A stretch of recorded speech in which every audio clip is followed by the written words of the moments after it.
Here are the main players in this little saga. That's the probe. It's a EP2 from Centroid. And this is the tool setter also from Centroid. It's called a TT1B.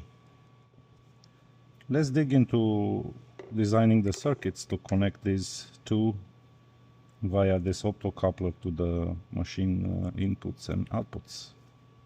Let's go.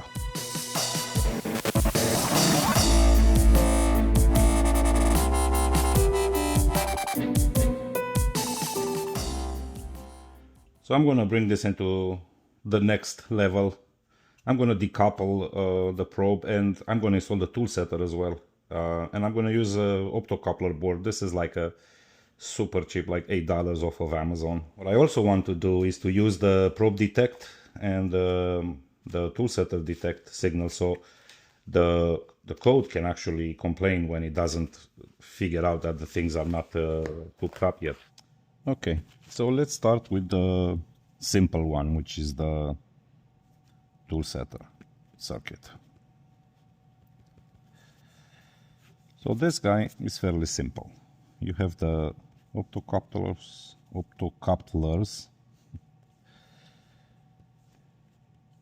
We're gonna use this one for detect, which means plugged in or unplugged, and we're gonna use this guy for trigger. Now this guy has three connections. One is basically a normally open circuit when you plug it in the jack, and this is the detect. The detect works, we ground this guy, we're gonna pull this one here, and we're gonna put this to 24 volts, and that's it. When this circuit is complete, ground is brought to this guy, output is positive. Now this guy, the trigger, let's call this common or whatever. The trigger one, it's kind of funky because this completes the circuit with the machine tool when it touches the tip. What we could do also very simple here, 24 volts here, and this will be completed when the tool touches so it basically grounds it when it touches this guy, and then this is done. That's it, nice and easy. Now let's talk about the probe circuit, which is a little bit trickier. If your probe is normally open, you can use a similar circuit to this, right? Probably the wiring will be different, but same idea, basically. You just complete the circuit and this just saturates and full on, yeah? Mine is normally closed, so I will need to use inverting signal. Now, initially what I tried is something along these lines. So I have this this guy, let's say, goes in the negative here. This one goes in the 24 volts. And this I attach to 24 volts. So when it's normally closed, this will basically be zero, the output here. So then do a pull down to 0 volts, so when this is open, it will finally complete this guy. However, this resistor here needs to be a pretty decent size, right? So it doesn't heat up, it doesn't draw all this power like crazy when we have 24 volts and this resistor here. So because of that, it doesn't allow this specific optocoupler to saturate. So then this output is it's not 24 volts.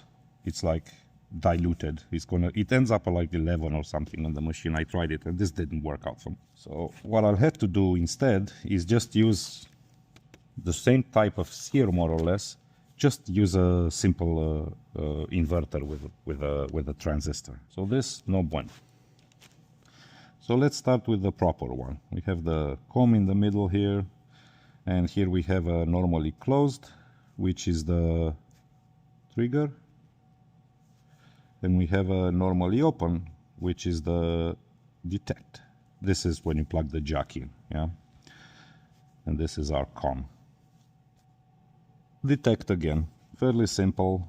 I'm gonna put this I'm gonna attach to 24 volts, the COM. And then This is 0 volts. Detect goes right in here. When this is triggered, boom, boom, boom, done deal.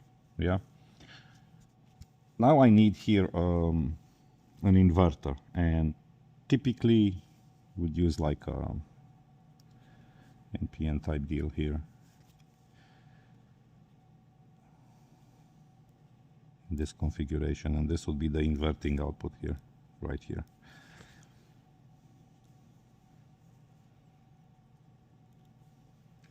This goes also to 0 volts. This would be our trigger would go in here.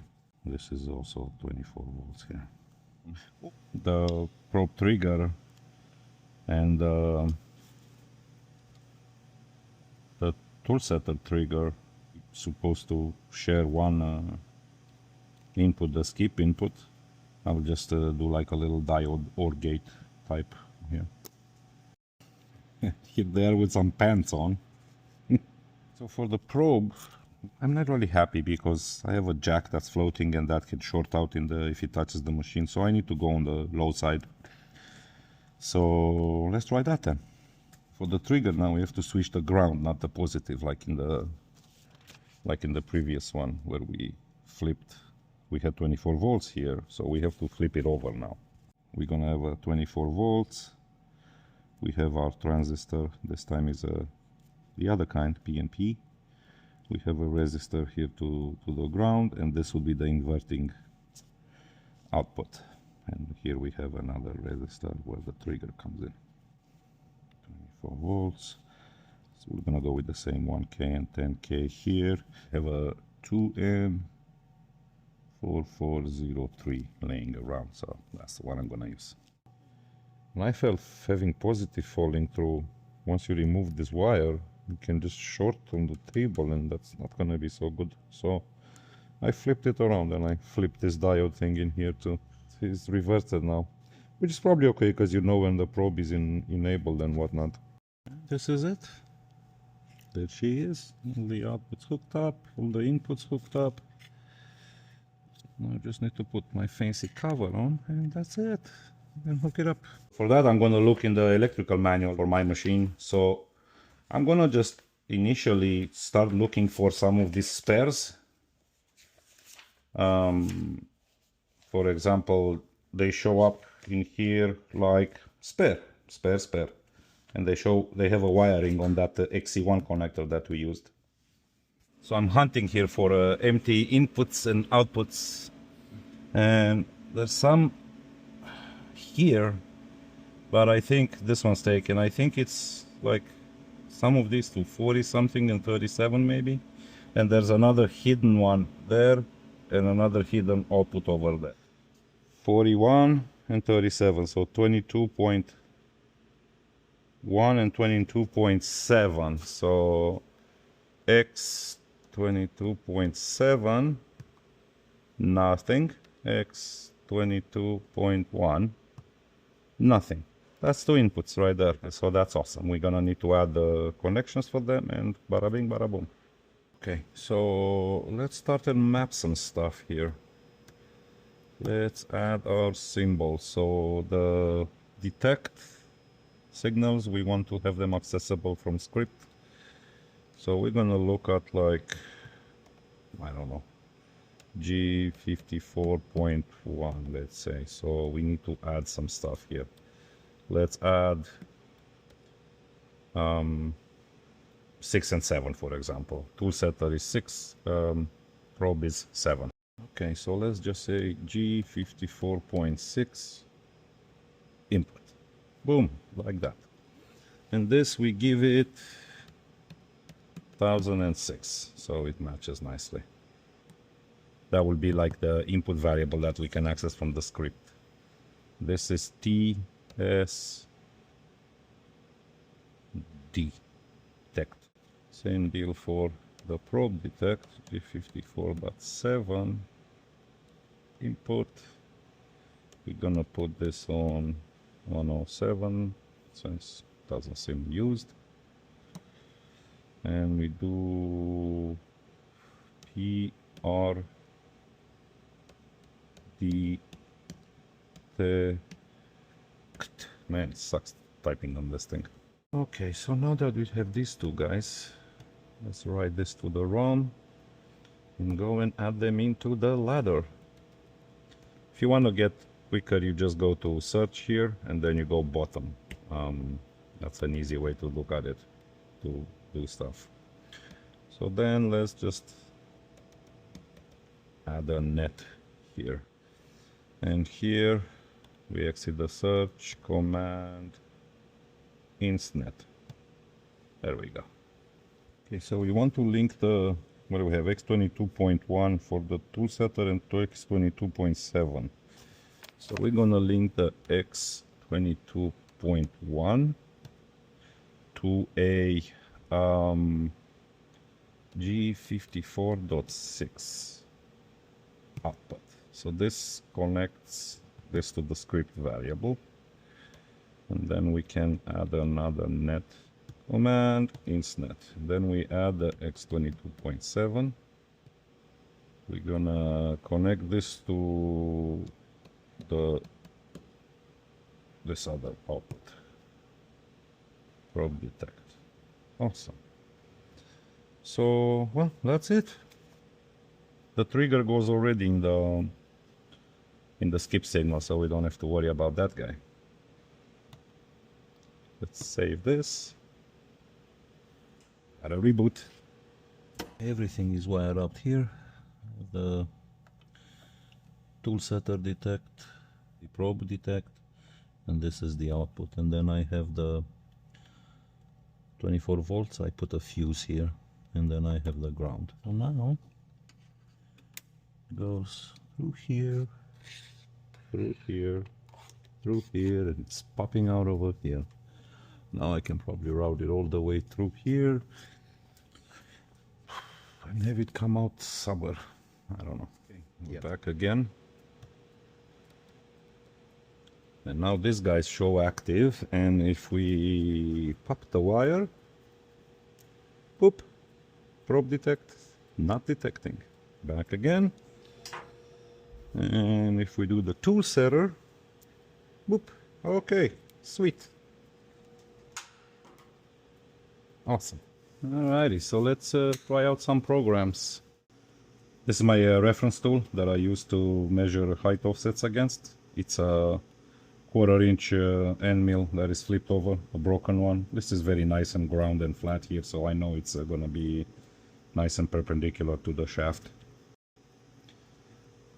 Maybe at some point, once I make sure everything works, I'm gonna start using the spindle, so I don't occupy one tool in the cabinet. But for now, this is what I'm gonna use. Okay, so let's try this puppy out. So the way this works is gonna do 2 touches. It's gonna go a bit faster, touch once, whip, and then it comes down and touch the second time, and then it records. I keep this at height offset 100. The way my little program works is gonna let you kind of guide you to move this a little bit above the tool setter. I'm gonna go as low as I dare, like that. Then switch back to auto and press play. And then it will go, touch once, and now come very, very slow.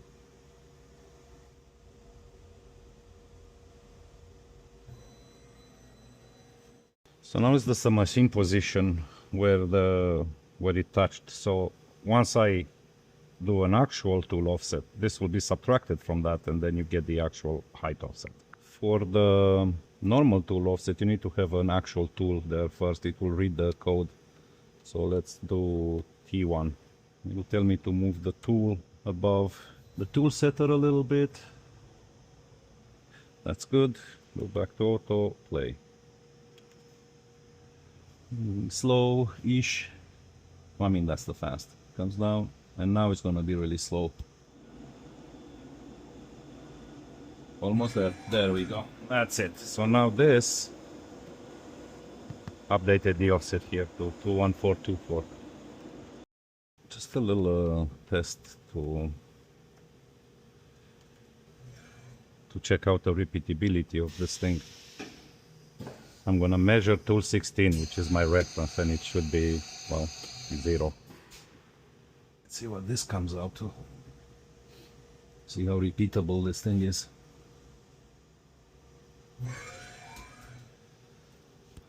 About 4 cents. It's okay. So I think this concludes this episode.